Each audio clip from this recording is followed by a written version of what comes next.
வணக்கம் எனதருமை தமிழ் மக்களே. ரென்சான் கிரீன் எனர்ஜி சார்பாக என்னுடைய வாழ்த்துக்களையும் வணக்கங்களையும் தெரிவித்துக் கொள்கிறேன். இன்றைக்கி வீடியோவில் நம்ம என்ன பார்க்க போகிறோம் அப்படின்னா, ஒரு சின்ன வீடு 1 BHK ஆர் 2 BHK உள்ள ஒரு வீடு அல்லது ஒரு சின்ன ஆஃபீஸ் ஆர் கடை, இதுக்கு நாம் சோலார் போடுறதுக்கு என்னென்ன வேணும், என்ன எஸ்டிமேஷன் நமக்கு எவ்வளவாகும், என்னென்ன நமக்கு அதுக்கான காம்பனன்ட்ஸ் எக்யூப்மெண்ட்ஸ் என்ன வேணுங்கிறத பற்றி நாம் விரிவாக பார்க்க போகிறோம்.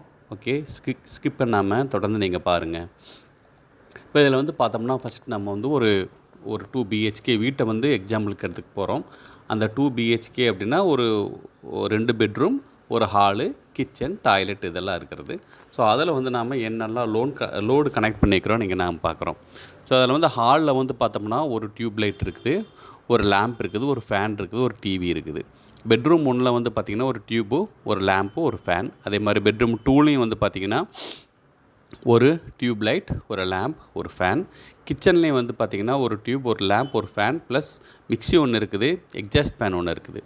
பாத்ரூமில் பார்த்திங்கன்னா 2 லேம்ப் போட்டிருக்கிறோம். அது ஒரு பாத்ரூமுக்கு 2 இருக்கலாம் அல்லது 2 பாத்ரூம் இருக்கலாம். ஓகே, அவுட்டரில் ஒரு 2 லைட்டு போட்டிருக்கிறோம். ஸோ டோட்டலாக பார்க்க போனோம்னா இங்கே 4 டியூப் லைட்டு, 8 லேம்ப்பு, 4 ஃபேனு, ஒரு டிவி, ஒரு மிக்ஸி, ஒரு எக்ஸாஸ்ட் ஃபேன், இதெல்லாம் அந்த வீட்டில் கனெக்ட் பண்ணியிருக்கிறதா நாம் இங்கே கணக்கில் எடுத்துருக்குறோம். ஓகே, இதுக்கெல்லாம் மொத்தமாக எவ்வளோ பவர் தேவைப்படும் அப்படின்னு சொல்லி நாம் அடுத்தது பார்க்க போகிறோம். பவர் கால்குலேஷன் பார்த்தோம்னா, இப்போ ஒரு டேபிள் போட்டிருக்குறோம். அதில் டியூப் 4 இருக்குது. ஒரு டியூப் 20 வாட்ஸ்ன்னு போட்டிருக்கிறேன். இந்த டியூப் நான் எல்இடி டியூப் போட்டிருக்கிறேன். ஸோ எல்இடி டியூப் லைட் போட்டிங்கன்னா உங்களுக்கு 20 வாட்ஸ் தான் வரும். 4 டியூப் லைட்டுக்கு 80 வாட்ஸ். லேம்ப்ஸ் பார்த்திங்கன்னா எல்லாமே எல்இடி லைட்ஸு 10 வாட்ஸ் போட்டிருக்கிறேன். நீங்கள் 9 வாட்ஸ் 7 வாட்ஸ் எது வேணாலும் போடலாம். நான் 10 வாட்ஸ் ரவுண்டாக போட்டிருக்கிறேன். 8 லேம்ப்ஸ்க்கு 80 வாட்ஸ். ஃபேன் பார்த்திங்கன்னா பிஎல்டிசி ஃபேன் போட்டிருக்கிறேன். ஸோ ஆர்டினரி ஃபேன் போட்டோம்னா 70 வாட்ஸ் ஆகுங்க. ஆர்டினரி ஃபேனை மேக்ஸிமம் அவாய்ட் பண்ணிடுங்க. பிஎல்டிசி ஃபேன் இன்றைக்கி கம்மி ரேட்லேயே கிடைக்கும். ஆன்லைனில் வாங்கினீங்கன்னா உங்களுக்கு 2000 ரூபாலேருந்து பிஎல்டிசி ஃபேன் கிடைக்குது. கடையில் வாங்கினாலுமே 3000 ரூபாய்க்கு உங்களுக்கு கிடைக்கும். ஸோ பிஎல்டிசி ஃபேன் போட்டிங்கன்னா அது மேக்ஸிமமே 30 வாட்ஸ் தான் பவர் எடுக்கும்.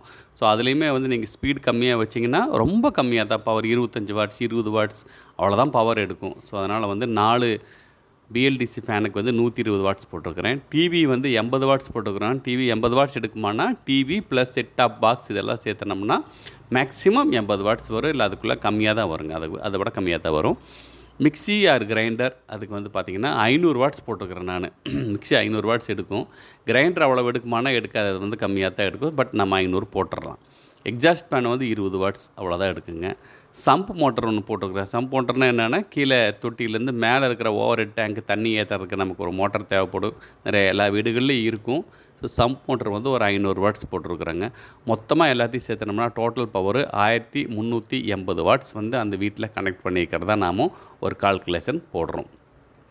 ஓகே, இதுக்கு எல்லாம் சேர்த்து மொத்தமாக நமக்கு எனர்ஜி கால்குலேஷன் ஒன்று போடுறோம். எனர்ஜி கால்குலேஷன்னா எவ்வளோ யூனிட் கரண்ட் செலவாகும் ஒரு நாளைக்கு அப்படின்னு நம்ம பார்க்குறோம். இப்போ நாம் இதுக்கு முன்னால் பார்த்தா 1380 வாட்ஸ் போட்டுக்கிறோம் இல்லையா. இத்தனை லைட்டும் ஃபேனு எல்லாத்தையும் ஒரே சமயத்தில் எல்லாத்தையும் ஆன் பண்ணி நாம் ஒரு நாள் ஃபுல்லாக எரிக்க போகிறது கிடையாதுங்க. நம்ம என்ன பண்ண போகிறோம் அப்படின்னா, நமக்கு எந்த லைட்டு தேவையோ எந்த ஃபேன் தேவையோ அப்போதைக்கு அதை ஆன் பண்ணுறோம். அது முடிஞ்சோன்னா ஆஃப் பண்ணிடணும். ஸோ எப்போவுமே மின்சாரத்தை நம்ம சிக்கனமாக பயன்படுத்தணும். ஸோ அதுக்கு தகுந்த மாதிரி ஒரு கால்குலேஷன் போடுறோம். டியூப் லைட் பார்த்தோம்னா 2 டியூப் லைட் தான் ஒரு நேரத்துக்கு எரிக்கிற மாதிரி நான் போட்டுக்கிறேன். 2 டியூப் லைட்டு, ஒரு ஹாலில் 1, கிச்சனோ பெட்ரூம்லேயும் எங்கேயாவது ஒரு டியூப் லைட் எரியுதுன்னு வச்சுக்கோங்களேன். 2 டியூப் லைட்டு 5 மணி நேரம் ஒரு நாளைக்கு எரிஞ்சால் அது 2 × 5 × 20 200 வாட் ஹவர் அதுக்கு தேவை. லேம்ப் 8 லேம்ப் போட்டிருந்தோம். பட் எல்லா சமயத்துலையும் அந்த 8 எரியாது. ஒரு 4 லேம்ப் எரிய ஒரு சமயத்துக்கு 5 மணி நேரம் எரிஞ்சிச்சுன்னா 4 × 5 × 10 வாட்ஸ் போட்டோம்னா 200 வாட் ஹவர் தேவை. அதே மாதிரி ஃபேன் 4 ஃபேனில் 2 ஃபேன் ஒரு சமயத்தில் ஓடிட்டுருக்கும். 10 மணி நேரம் ஃபேன் ஓடட்டும், ஒன்றும் தப்பு இல்லை. ஏன்னா பகல்லையும் ஃபேன் போடுவோம், நைட்லேயும் போடுவோம். ஸோ ஃபேனுக்கு பார்த்திங்கன்னா 2 ஃபேனு 10 மணி நேரம் இருந்துச்சுன்னா 30 வாட்ஸ் ஒரு ஃபேனுக்கு டோட்டலாக 600 வாட் ஹவர் தேவை. ஃபேனுக்கு அதிகமான ஒரு எனர்ஜி நமக்கு தேவைப்படுது. டிவி 5 மணி நேரம் ஓட்டினோம்னா ஒரு நாளைக்கு 400 வாட் ஹவர் தேவைப்படும். 5 × 80 400 வாட் ஹவர் தேவைப்படும். மிக்ஸியார் கிரைண்டர் வந்து பார்த்திங்கன்னா நம்ம எப்பவும் போட்டே இருக்க போகிறதில்ல. ஒரு அரை மணி நேரம் ஓடுதுன்னு வச்சுக்கோங்களேன், மாவு அரைக்கிறதுக்கோ அல்லது ஏதாவது நமக்கு மசாலா பொருள் அரைக்கிறதுக்கு, சட்னி அரைக்கிறதுக்குன்னு பார்த்தோம்னா, அப்போ அரை மணி நேரத்துக்கு 250 வாட் ஹவர். எக்ஸாஸ்ட் ஃபேன் சமைக்கும்போது போடுவோம். 2 ஹவர்ஸ் போட்டோம்னா 40 வாட் ஹவர். சம்ப் மோட்டர் வந்து ஒரு நாளைக்கு அரை மணி நேரம் போட்டாவே தண்ணி மேலே ஏற்றிடலாம். அதுக்கு வந்து 250 வாட் ஹவர். ஸோ இது எல்லாத்தையும் மொத்தமாக ஒரு நாளைக்கு எவ்வளோ எனர்ஜி யூனிட்ஸ் வந்து நமக்கு தேவைப்படுதுன்னு பார்த்தீங்கன்னா 1940 வாட் ஹவர் இங்கே தேவைப்படுது. இது ஒரு சிம்பிள் கால்குலேஷன் தான். 1940 வாட் ஹவருங்கிறது வந்து நான் ரவுண்டாக 2000 ஆக்கிட்டேன் அப்படின்னா 2 யூனிட் வந்து ஒரு நாளைக்கு ஒரு சின்ன வீட்டுக்கு வந்து நமக்கு தேவை. ஓகே, ஒரு வீட்டை ரன் பண்ணுறதுக்கு ஒரு நாளைக்கு ஒரு சின்ன வீட்டுக்கு நமக்கு 2 யூனிட் மின்சாரம் தேவைப்படும். ஸோ 2 யூனிட் மின்சாரம் வந்தால் போதுங்களா அப்படின்னா போதும். இல்லை அதுக்கு மேலே வேணும்னா அதுக்கு நீங்கள் எக்ஸ்ட்ராவாக போட்டுக்கலாம், ஒன்றும் தப்பு இல்லை. 2 யூனிட் இருந்தாவே நம்மளால் ரன் பண்ண முடியும். நெக்ஸ்ட் நம்ம என்ன பார்க்க போகிறோம் அடுத்தது அப்படின்னா, இந்த 2 யூனிட் மின்சாரத்தை எப்படி நாம் உற்பத்தி பண்ணுறது அப்படின்னு. இப்போ எவ்வளோ சோலார் பேனல் அதுக்கு இருந்துச்சுன்னா அந்த 2 யூனிட் மின்சாரத்தை நாம் உற்பத்தி பண்ண முடியும். ஏன்னா சோலார் பேனல் மூலமாக தான் நாம் மின்சாரம் உற்பத்தி பண்ண போகிறோம். அதுக்கு எவ்வளோ சோலார் பேனல் வேணும்னு பார்க்கலாம். ரைட், ஒரு நாளைக்கு வந்து பார்த்திங்கன்னா காலையிலேருந்து சாயந்தரம் வரைக்கும் நமக்கு சூரியன் இருக்குது, சூரிய வெளிச்சம் இருக்கும். இருந்தாலும் எல்லா சமயத்திலும் சூரிய வெளிச்சம் வந்து ரொம்ப பவர்ஃபுல்லாக இருக்குன்னு சொல்ல முடியாது. காலையில் வந்து பார்த்திங்கன்னா 10 மணி வரைக்கும் மேகங்கள் இருக்கும், அப்புறம் பனி மிஸ்ட் இருக்கும். ஸோ இதெல்லாம் இருக்கிறதுனால வந்து பார்த்திங்கன்னா அப்புறம் மர நிழல்கள், கீழே இருக்கிற மர நிழல் இதெல்லாம் இருக்கிறதுனால 10 மணி வரைக்கும் ஒரு மாதிரி மூடியாக இருக்கும். ஸோ அதை விட்டுருவோம் நாம் 10 மணி. அதே மாதிரி ஈவினிங்கில் வந்து பார்த்திங்கன்னா 3 மணி 4 மணிக்கு மேலே வந்து பார்த்திங்கன்னா மறுபடியும் சன் வந்து ஒரு சைடாக போயிடும், மறுபடியும் மேகங்கள் வரலாம், நிழல் அடிக்கும். ஸோ அதனால் அதையும் நாம் கணக்கில் எடுத்துக்க வேண்டாம். காலையில் 10 மணிலேருந்து 3 மணி வரைக்கும் நல்ல ஒரு பீக் சன்ஷைன் ஹவர்ஸ்ன்னு நான் இங்கே எடுத்துக்கிறேன். அப்போ 5 மணி நேரம். அப்போ 5 மணி நேரம் நம்ம வந்து ஒரு 500 வாட் சோலார் பேனலை வச்சோம் அப்படின்னம்னா மொத்தமாக 5 × 500 2500 வாட்ஸ் வந்து நம்மளால் மின்சாரத்தை உற்பத்தி பண்ண முடியும். ஸோ 500 வாட்ஸ் பேனலை வச்சுக்கிட்டே நம்மளால் ஒரு நாளைக்கு 2.5 யூனிட் 2500 வாட்ஸ் வந்து நம்ம ரன் பண்ண உற்பத்தி பண்ண முடியும். ரைட், அப்போ 500 வாட்ஸ் இருந்தால் போதுமா அப்படின்னா போதும். நமக்கு எவ்வளோ தேவைப்படுச்சு, 2 யூனிட் தேவைப்படுச்சு. நம்மளால் 500 வாட்ஸ் வச்சுக்கிட்டு 2500 வாட்ஸு அல்லது 2.5 யூனிட்டே ஜென்ரேட் பண்ண முடியுங்கிறதுனால அது போதும். பட் இருந்தாலும் safer side connect double the value 1000 watts அப்படின்னு போட்டிருக்கிறேன். எதுக்கு சார் டபுள் த வேல்யூ போடணும் அப்படின்னா, சில நாட்களில் வந்து வெயில் இருக்காது, மேகமூட்டமாக இருக்கும், அல்லது நாம் அதிகமான அளவு ஏதாச்சும் ஆன் பண்ணி வச்சுக்கிட்டு நாம் யூஸ் பண்ணிகிட்ருப்போம். அப்படிங்கும்போது 1000 வாட் போடுறதுனா போட்டுக்கலாம். போட்டால் நல்லா இன்னும் கொஞ்சம் நல்லா உற்பத்தி அதிகமாக இருக்கும். வேணாம் சார் எனக்கு அவ்வளோ காசு செலவு பண்ண முடியாது அப்படின்னா 500 வாட்ஸ் போதும். ஓகே, ஸோ இதுதான் வந்து நமக்கு தேவையான சோலார் பேனலுடைய அளவு. அடுத்து நாம் என்ன பார்க்க போகிறோம் அப்படின்னா, இன்வெர்ட்டர் வந்து எப்படி நம்ம சூஸ் பண்ண போகிறோம் அப்படின்ட்டு. இன்வெர்ட்டரில் பார்த்திங்கன்னா 2 வகையான இன்வெர்ட்டர்ஸ் வந்து மார்க்கெட்டில் இருக்குது. ஒன்று வந்து PWM, இன்னொன்று வந்து MPPT. ஸோ இது வந்து பார்த்திங்கன்னா அதனுடைய ஒர்க்கிங் பிரின்சிபலை வச்சு 2 வகையாக பிரிக்கிறாங்க. PWMங்கிறது வந்து பல்ஸ் வித் மாடுலேஷன். இது கொஞ்சம் பழைய டெக்னாலஜி, 85% வரைக்கும் உங்களுக்கு எஃபிஷியன்சி இருக்கும். MPPT அப்படிங்கிறது வந்து புது டெக்னாலஜி, அது வந்து 97% உங்களுக்கு எஃபிஷியன்சி இருக்கும். ஓகேங்களா? ஸோ இந்த MPPT தான் மேக்ஸிமம் இப்போ எல்லாமே நம்ம யூஸ் பண்ணுறோம்.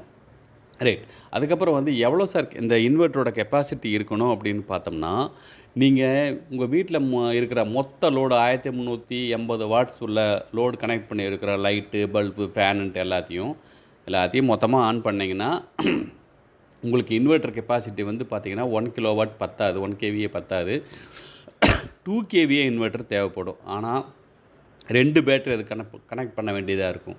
ஸோ நாம் வந்து எல்லா லோடையும் ஒரே சமயத்தில் ஆன் பண்ணி வச்சுக்கிட்டு எரிக்க போகிறது கிடையாது.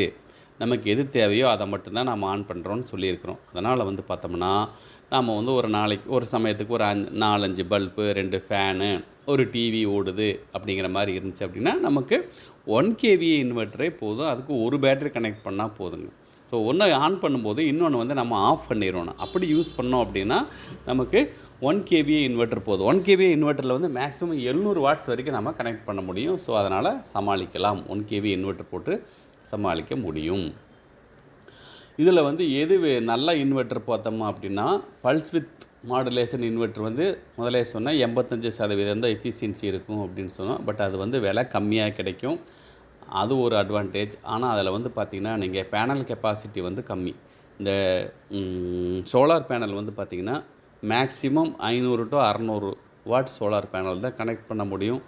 எனக்கு அது போதும் சார், 500 வாட்ஸ் தான் நான் கனெக்ட் பண்ணுவேன் அப்படின்னா நீங்கள் அது கூட யூஸ் பண்ணலாம்.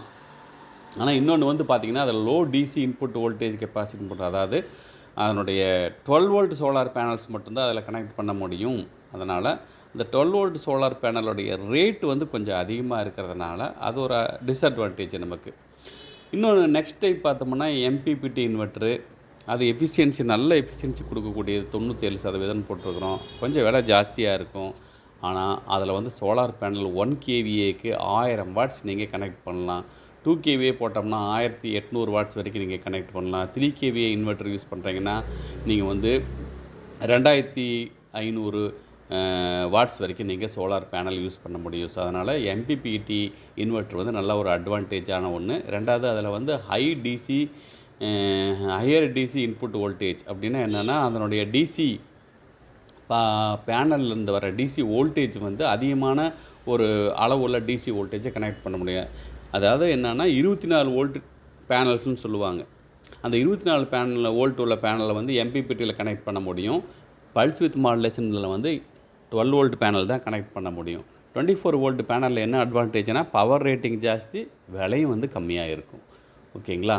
சரி, அப்போது நம்ம எந்த இன்வெர்ட்டர் நம்ம யூஸ் பண்ணலாம் கடைசியாக அப்படின்னு பார்த்தோம்னா பெட்டர் நீங்கள் எம்பிபிடி இன்வெர்ட்டர் சூஸ் பண்ணுறது நல்லது. அது எந்த பிராண்டாக வேணாலும் இருக்கலாம். நீங்கள் எந்த பிராண்ட் வேணாலும் யூஸ் பண்ணிக்கலாம். உங்களுக்கு விருப்பப்பட்டது நல்ல பிராண்ட்ஸ் இருக்குது. லூமினஸ் இருக்குது, யூடிஎல் இருக்குது. ஸோ இதெல்லாமே இருக்குது. நீங்கள் பார்த்து எம்பிபிடி இன்வெர்ட்டர் யூஸ் பண்ணுறது நல்லது. இல்லை பல்ஸ் வித் மாடுலேஷன் யூஸ் பண்ணலாமான்னா பண்ணலாம். லோயர் பட்ஜெட்டுக்காரங்க நீங்கள் அதை கூட நீங்கள் யூஸ் பண்ணலாம். ஓகே, இன்வெர்ட்டர் முடிஞ்சு, சோலார் பேனல் செலக்ட் பண்ணியாச்சு, இன்வெர்ட்டர் சூஸ் பண்ணியாச்சு. அடுத்து நம்ம பார்க்க போகிறது பேட்டரி செலெக்ஷன். இங்கே வந்து பார்த்திங்கன்னா ஒரு 2-3 படங்க போட்டிருக்கிறேன். டியூப்லர் பேட்டரின்னு ஒன்று போட்டிருக்கிறேன், யூடிஎல். அப்புறம் லியூமினஸ் சோலார் பேட்டரின்னு ஒன்று போட்டிருக்கிறோம். அப்புறம் யூடிஎல்லில் வந்து பார்த்திங்கன்னா லித்தியம் பவர்னு ஒன்று போட்டிருக்கிறோம். இது என்ன அப்படின்னு பார்த்தோம்னா இந்த டியூப்லர் பேட்டரிஸ் எல்லாம் வந்து பார்த்திங்கன்னா லெட் ஆசிட் பேட்டரிஸ், அதுக்கப்புறம் லித்தியம் பேட்டரிஸ். ஸோ எது சார் யூஸ் பண்ணலாம்? லித்தியம் பேட்டரியா டியூப்லர் பேட்டரியானா எது வேணாலும் யூஸ் பண்ணலாம். அது உங்கள் பட்ஜெட்டுக்கு தகுந்த மாதிரி. ஓகே, அதில் வந்து பார்த்திங்கன்னா இந்த பேட்டரி எப்படி சூஸ் பண்ணுறதுங்கிறத பற்றி கொஞ்சம் விரிவாக நம்ம இப்போ பார்க்கலாம். பேட்டரியில் தான் நம்ம இந்த சோலாருடைய பவர் கொண்டாந்து ஸ்டோர் பண்ணி வைக்க போகிறோம். ஸோ அதனால் அதை கொஞ்சம் நம்ம கேர்ஃபுல்லாக பார்க்கலாம். எந்த மாதிரி பேட்டரி, அதனுடைய குணாதிசயங்களெல்லாம் எப்படி இருக்குது அப்படின்னு பார்க்குறோம். ஒரு பேட்டரியோடைய அதனுடைய ரேட்டிங் வந்து பார்த்திங்க அப்படின்னா எப்போவுமே ஏஹெச்சில் வச்சு சொல்லுவாங்க. வோல்டேஜ் அப்புறம் ஏஹெச்.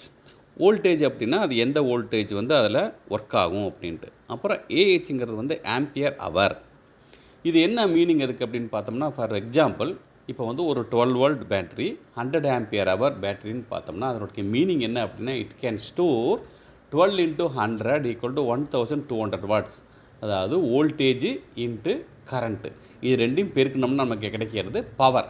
ஸோ 1200 வாட்ஸ் பவர் வந்து அதனால் அதில் நம்ம ஸ்டோர் பண்ணி வைக்க முடியும். ஸோ இதுதான் அதுக்கு மீனிங்கு. அப்போது அந்த 1200 வாட்ஸ் நம்ம ஸ்டோர் பண்ணி வச்சுருக்கிறோம் இல்லையா, அது எப்படி யூஸ் பண்ண போகிறோம் அப்படின்னு பார்க்கலாம். பேட்டரி திருப்பி நமக்கு எப்படி கொடுக்கும் அப்படின்னு. இப்போ அந்த பேட்டரியிலேருந்து பார்த்திங்கன்னா 1 ஆம்பியர் கரண்ட் எடுக்கிறோன்னு வச்சுக்கோங்களேன். 100 ஆம்பியர் அவர் பேட்டரி 1 ஆம்பியர் 1 மணி நேரத்துக்கு எடுத்தோம்னா 100 மணி நேரம் அதுலேருந்து எடுத்துகிட்டுருக்கலாம். அதுவே 5 ஆம்பியர் கரண்ட் நீங்கள் எடுக்கிறீங்க அப்படின்னா 20 மணி நேரம் உங்களுக்கு அது கொடுக்கும். 10 ஆம்பியர் கரண்ட் நீங்கள் எடுக்கிறீங்க அப்படின்னா 10 மணி நேரம் உங்களுக்கு அது திருப்பி உங்களுக்கு அது கொடுக்கும். இந்த கரண்ட் வந்து எதை பேஸ் பண்ணி நாம் டிஸ்சார்ஜ் பண்ணுறோம் அப்படின்னா, ஒரே ஒரு லேம்பு தான் நான் சார் எரிக்கிறேன் அப்படின்னா ரொம்ப கம்மியான கரண்ட் அதிலேருந்து நமக்கு எடுத்துக்கிட்டு இருப்போம். 2 லேம்பு 3 லேம்பு எரிக்கிறோம்னா இன்னும் கொஞ்சம் அதிகமான கரண்ட். ஒரே சமயத்தை 10 லேம்பை நான் ஆன் பண்ணி வச்சுருக்கிறேன் அப்படின்னா அதிகமான கரண்ட் எடுக்கும். புரியுதுங்களா? அப்போ வந்து அதிகமாக அதுலேருந்து எடுத்தோம்னா சீக்கிரம் அதில் இருக்கிற சார்ஜ் தீர்ந்து போயிடும். கம்மியாக அதுலேருந்து எடுத்துகிட்டு இருக்கிறோம்னா ரொம்ப நேரம் வந்து அதில் சார்ஜ் பேக்கப் இருக்கும். ஸோ இதுதான் வந்து அந்த பேட்டரியோட கெப்பாசிட்டியை பொறுத்து நமக்கு அது தாக்கு பிடிக்கும். கொஞ்சம் ரொம்ப அதிகமாக எடுத்தோம்னா சீக்கிரம் குறைஞ்சிடும், கம்மியாக எடுத்தோம்னா ரொம்ப நேரம் வரும். இன்னொன்று அதில் முக்கியமாக பார்க்க வேண்டியது வந்து பார்த்திங்கன்னா டிஓடி அப்படிங்கிற ஒன்று இருக்குது. இந்த பேட்டரியில் டிஓடின்னு ஒன்று சொல்லுவாங்க. அந்த டிஓடிங்கிறது depth of discharge. Depth of discharge அப்படின்னா என்ன சார் அப்படின்னு பார்த்தோம்னா, இப்போ அந்த பேட்டரியில் நான் வந்து சொன்னேன் 100 ஆம்பியர் ஹவர் பேட்டரியில் வந்து 1200 வாட்ஸ் ஸ்டோர் பண்ணி வைக்க முடியும் அப்படின்ட்டு. அந்த 1200 வாட்ஸில் வந்து எவ்வளவு நாம் திருப்பி எடுக்க முடியும் அப்படிங்கிறது தான் டெப்த் ஆஃப் டிஸ்சார்ஜ். இப்போ வந்து பார்த்திங்கன்னா லெட் ஆசிட் பேட்டரிஸ் எல்லாம் இன்றைக்கி வந்து 80% வரைக்கும் டிஓடி முடியும். அதாவது 80% வரைக்கும் அதிலேருந்து திருப்பி எடுக்க முடியும். 80%னா என்ன, 1200 வாட்ஸில் 80%னா ஒரு அப்ராக்சிமேட்டாக 1000 வாட்ஸ் பக்கம் எடுக்க முடியும். ஸோ 1 யூனிட் அதிலேருந்து திருப்பி நம்மளால் எடுக்க முடியும். இதே வந்து லித்தியம் பேட்டரிஸ் எல்லாம் வந்து பார்த்திங்கன்னா they can work up to 100% DOD. அப்படின்னா என்ன, நீங்கள் மேக்ஸிமம் எவ்வளோ ஸ்டோர் பண்ணீங்களோ அவ்வளோ பவரையும் அதிலேருந்து திருப்பி உங்களால் எடுத்து யூஸ் பண்ண முடியும். அது ஒன்று அட்வான்டேஜ் வந்து லித்தியம் பேட்டரி கொஞ்சம் அட்வான்டேஜ் ஜாஸ்தி. அதனால தான் அதுக்கு ரேட்டும் ஜாஸ்தியாக இருக்குது. ஸோ இதுதான் வந்து depth of discharge.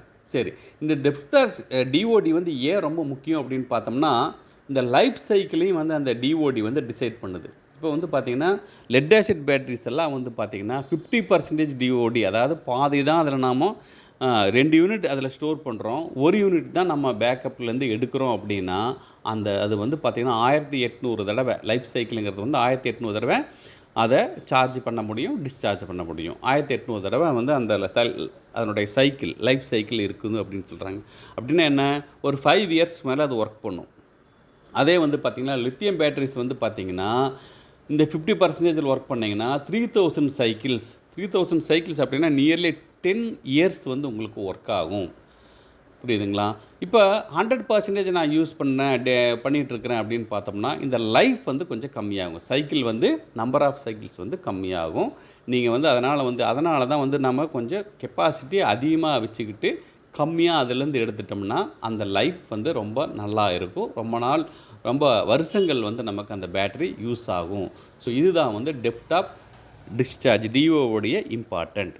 Okay, so இதெல்லாம் அந்த பேட்டரியை பற்றி ஒரு கேரக்டரிஸ்டிக்ஸ், அதனுடைய குணாதிசயங்கள். ஓகே, அப்போ எந்த பேட்டரியை நம்ம யூஸ் பண்ணலாம், கொஞ்சம் அது வேறு சொல்லுங்களேன். இதுக்கு நம்ம வீட்டுக்கு எது வேணும் அப்படின்னு பார்த்தீங்கன்னா, நமக்கு வந்து 2 யூனிட் பவர் வந்து ஒரு நாளைக்கு தேவைப்படும் அப்படின்னு பார்த்தோம்னா 12 × 200 ஆம்பியர் ஹவர் போட்டோம்னா 2400 வாட்ஸ் ஸ்டோர் பண்ண முடியும். அப்போ அதில் வந்து பார்த்திங்கன்னா 80% நம்ம யூஸ் பண்ணுறோம் அப்படின்னா 200 ஆம்பியர் ஹவர் பேட்டரியை யூஸ் பண்ணுறது நல்லது. Lead acid battery 200 ampere hour use பண்ணோம்னா நமக்கு நல்ல ஒரு சிறப்பானதாக இருக்கும். சார் அது கொஞ்சம் காஸ்ட்லியாக இருக்கும் அப்படின்னா 160, 180 ஆம்பியர் ஹவர் உள்ள பேட்டரி கூட நீங்கள் யூஸ் பண்ணலாம், கொஞ்சம் விலை கம்மியாக இருக்கும். ஓகே, அடுத்தது கடைசியாக ஒன்று சொல்லியிருக்கிறேன் என்ன அப்படின்னா, நீங்கள் லித்தியம் பேட்டரி வந்து 200 ஆம்பியர் ஹவர் யூஸ் பண்ணிங்கன்னா அது ரொம்ப பெஸ்ட்டாக இருக்கும். ஏன்னா அது லைஃப் உங்களுக்கு நல்லாயிருக்கும், மெயின்டெனன்ஸ் பற்றியும் கவலைப்பட வேண்டியதில்லை. ஸோ அதனால் வந்து இந்த லித்தியம் பேட்டரியும் வந்து அதிகமான நாம் வந்து மணி ஸ்பெண்ட் பண்ண முடியும் அப்படின்னா லித்தியம் பேட்டரி யூஸ் பண்ணலாம். இந்த பேட்டரியில் அடுத்து நம்ம பார்க்க போகிறது வந்து வாரண்ட்டி ஆர் கேரண்டி. அது என்ன அப்படின்னா, இப்போல்லாம் பேட்டரி வந்து மினிமம் 5 இயர்ஸ் வாரண்ட்டி, ரீப்ளேஸ்மெண்ட் வாரண்ட்டியோடு வாங்கினோம்னா அது ரொம்ப நல்லது. 5 வருஷம் ஃபுல் ரீப்ளேஸ்மெண்ட் கேரண்டியோடு வாங்கினீங்கன்னா 5 வருஷத்துக்குள்ளே அந்த பேட்ரி வந்து ரிப்பேர் ஆயிடுச்சு, ஒர்க் ஆகலை அப்படின்னா பேட்ரி ரீப்ளேஸ்மெண்ட் பண்ணி தருவாங்க. ஆனால் அதுக்கு வந்து கொஞ்சம் காஸ்ட் அந்த பேட்டரியோட விலை வந்து கொஞ்சம் அதிகமாக இருக்கும். அதுக்கு பதிலாக 3 வருஷம் ஃபுல் ரீப்ளேஸ்மெண்ட்டு, 2 வருஷம் வந்து பார்சியல் ரீப்ளேஸ்மெண்ட் இருந்துச்சு அப்படின்னா அதுவும் வாங்கலாம். 3 வருஷத்துக்குள்ளே பேட்டரி ஏதாச்சும் பிரச்சனையாச்சுன்னா புது பேட்டரி கொடுத்துருவாங்க. சார் 3 வருஷத்துக்கு மேலே 5 வருஷத்துக்குள்ளே பேட்டரி வந்து ஒர்க் ஆகாமல் முடிஞ்சு போச்சு அப்படின்னா அதுக்கு வந்து நீங்கள் முழு காசும் கொடுக்க வேண்டாம், பட் கொஞ்சம் அமௌண்ட் கொடுத்தாவே உங்களுக்கு வந்து அந்த பேட்டரி ரீப்ளேஸ் பண்ணி தருவாங்க. அதுவுமே ஒரு நல்ல ஆப்ஷன் தான். இப்போல்லாம் பார்த்திங்கன்னா சில கம்பெனி 10 வருஷம் வாரண்டியெல்லாம் கொடுக்குறாங்க. நெட்டில் சர்ச் பண்ணுங்கள், இருக்குது 10 வருஷம் வாரண்ட்டி கூட இருக்குது. தென் கடைசியாக சொல்கிறது என்னென்னா லித்தியம் பேட்டரி. லித்தியம் பேட்டரிஸ் வந்து சொன்னால் முதலே அது ரொம்ப காஸ்ட்லியாக இருக்கும் அப்படின்ட்டு. பட் அது போட்டிங்க அப்படின்னா 5 to 10 இயர்ஸ் வந்து உங்களுக்கு நல்லா ஒர்க் பண்ணும். ரெண்டாவது வந்து மெயின்டெனன்ஸ் பிரச்சனை கிடையாது. இந்த டிஸ்டில் வாட்டர் ஊற்றணும் அப்படின்ட்டு அவசியம் இல்லை. லெட் ஆசிட் பேட்டரி போடும்போது நீங்கள் அடிக்கடியெல்லாம் நீங்கள் டிஸ்டில் வாட்டர் ஊற்ற வேண்டாம். பட் 3 months ஒன்ஸ் அதை பார்த்துக்குங்க. தண்ணி அளவு குறைஞ்சிருந்துச்சு அப்படின்னா கொஞ்சம் டாப் அப் பண்ணிக்கோங்க. பட் 6 மாதத்துக்கு ஒரு தடவை கம்பல்சரியாக ஊற்ற வேண்டியதாக இருக்கும். அது ஒன்றும் ரொம்ப பெரிய காரியம் இல்லை. தண்ணி டிஸ்டில் வாட்டர் வாங்கி ஊற்றிக்கலாம். ஓகே, இன்னொன்று வந்து பார்த்திங்கன்னா 5 வருஷம் கழித்து அந்த லெட் ஆசிட் பேட்ரி வந்து உங்களுக்கு லைஃப் போயிடுச்சு, சரியாக இல்லை, சார்ஜ் இல்லைன்னு சொன்னால் நம்ம ரீப்ளேஸ்மெண்ட் பண்ணும்போது வந்து பார்த்திங்கன்னா புது பேட்ரி வாங்கும்போது லெட் ஆசிட் பேட்ரி திருப்பி கொடுத்தோம்னா ஒரு ரேட்டுக்கு எடுத்துக்குவாங்க. ஆனால் லித்தியம் பேட்ரி கொடுத்திங்கன்னா உங்களுக்கு திருப்பி எந்த காசும் தரமாட்டாங்க. லெட் ஆசிட் பேட்ரி வந்து திருப்பி நம்மளால் சேல் பண்ண முடியும். அதனால் லெட் ஆசிட் பேட்டரியே ஒரு நல்ல ஆப்ஷன் தான். பட் லித்தியம் பேட்டரியுமே வந்து பார்த்திங்கன்னா இந்த டெப்த் ஆஃப் டிஸ்சார்ஜில் வந்து அது கொஞ்சம் நல்லா இருக்கும். ஓகே, அதை நீங்கள் என்ன சூஸ் பண்ணுறோங்கிறத நம்மளுடைய பட்ஜெட்டை பொறுத்து நம்ம சூஸ் பண்ணிக்கலாம். ரைட். கடைசியாக நம்ம பார்க்க போகிறது என்ன அப்படின்னா எவ்வளோ வந்து செலவாகும் அப்படின்னு நம்ம அடுத்து பார்க்க போகிறோம். ஸோ இங்கே வந்து பார்த்தோம்னா ஒரு கால்குலேஷன் போட்டிருக்கோம். சோலார் பேனலில் வந்து 500 வாட்ஸில் 2 போட்டிருக்கிறேன். போட்டோம்னா ஒரு பேனலுக்கு 12,500 2 பேனலுக்கு 25,000. இன்வெர்ட்டர் வந்து பார்த்திங்கன்னா MPPT இன்வெர்ட்டர் 1 kVAக்கு வந்து நல்ல பிராண்டட் UTL போட்டோம் அப்படின்னா 12,000 வரும். அடுத்தது பேட்ரி 12 வாட் 200 ஆம்பியர் ஹவர், ஏன்னா அதுதான் பெஸ்ட்டுன்னு சொன்னேன் நான். போட்டோம்னா உங்களுக்கு 18,000 வருது.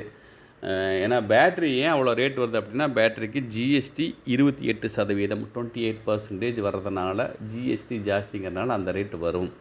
ஓகே, சோலார் பேனலுக்கு 12% GST, இன்வெர்ட்டருக்கு வந்து 18% GST. ஓகே, இதில் ஒரு ஃபெசிலிட்டி இருக்குது. என்ன அப்படின்னா நீங்கள் இந்த மொத்தத்தையும் ஒரே பில்லில் வாங்கினீங்கன்னு வச்சுக்கிங்களேன், பேட்ரி, இன்வெர்ட்டர், சோலார் பேனல் எல்லாத்தையும் ஒரே பில்லில் வாங்கினா 12% GSTயில் வாங்கும்போது முடியும். 12% GSTயில் வாங்கினோம்னா நமக்கு டேக்ஸ் கம்மியாகும், அதனாலேயே ரேட்டு குறையும்.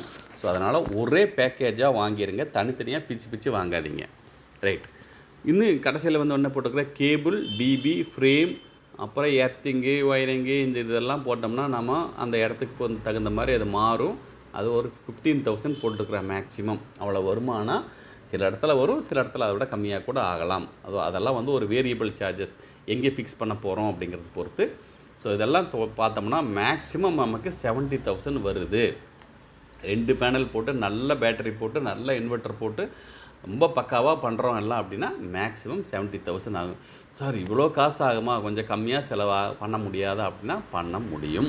அதுவுமே ஒரு லோ பட்ஜெட்லேயும் சொல்கிறேன் நான். சோலார் பேனல் ஒன்று போடுங்க, 500 வாட்ஸ்க்கு 12,500. அந்த 500 வாட்ஸ்லேயுமே வந்து பார்த்திங்கன்னா 400 வாட்ஸ் எல்லாம் இருக்குது, 330 வாட்ஸ் இருக்குது. அதெல்லாம் கூட போடலாம். 330ல் 2 போடலாம், அல்லது 400 வாட்ஸில் 2 போடலாம். அப்படிலாம் போட்டிங்கன்னா உங்களுக்கு பட்ஜெட் குறையும். அதே மாதிரி இன்வெர்ட்டர் வந்து பார்த்திங்கன்னா பல்ஸ் வித் மாடுலேஷன் 1 kVAக்கு வந்து பார்த்திங்கன்னா MPPTக்கு பதிலாக பல்ஸ் வித் மாடுலேஷன் போட்டோம்னா 8,000 முடிச்சிடலாம். பேட்ரி வந்து பார்த்திங்கன்னா 150 ஆம்பியர் ஹவர் போட்டிங்கன்னு வச்சுக்கோங்களேன். 3 இயர் ரீப்ளேஸ்மெண்ட்டு, 2 இயர்ஸ் வந்து ப்ளஸ் எக்ஸ்ட்ரா வாரண்டியில் போட்டிங்கன்னா உங்களுக்கு வந்து 12,500 முடிச்சிடலாம். கேபிள், டிபி, ஃப்ரேம் இதெல்லாம் 12,500 போட்டாங்கன்னா உங்களுக்கு இங்கே ஒரு 49,500 வருது. ஸோ இது கூட பார்த்திங்கன்னா இந்த ரேஞ்சில் நம்மளால் பண்ண முடியும். 50,000க்கு கீழேயே ஒரு 1 kVA நம்ம இன்ஸ்டால் பண்ண முடியும்.